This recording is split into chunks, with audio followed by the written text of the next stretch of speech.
In 8th grade, I, like many of my classmates, got my braces off.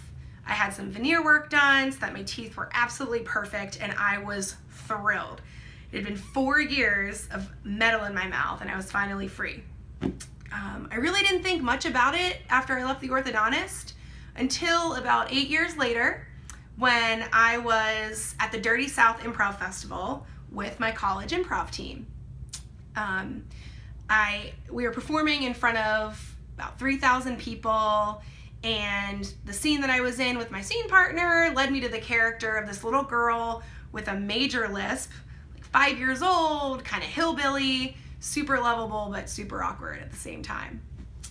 The scene led me to have to say the word successes, only because I was a 5-year-old hillbilly with a lisp. It sounded a lot more like successive.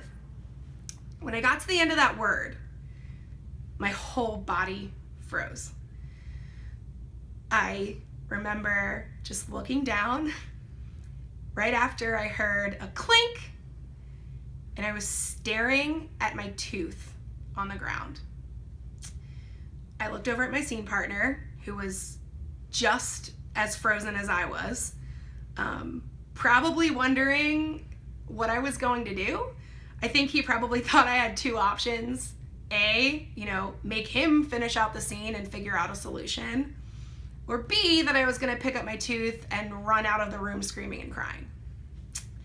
I looked up at the audience, the ones in the front row and the second row that could still see pretty well. They were all pretty frozen too.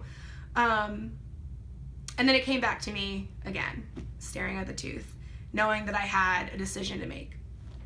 Essentially, I decided that it was go time. I was going to finish out the scene. I was going to be strong. I was going to make this about, what was happening, and it ended up working really well.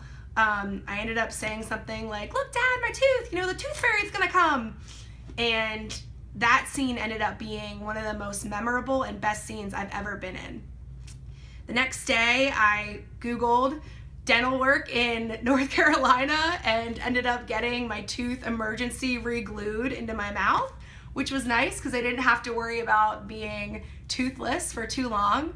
And that's the story of how I lost my tooth in my 20s.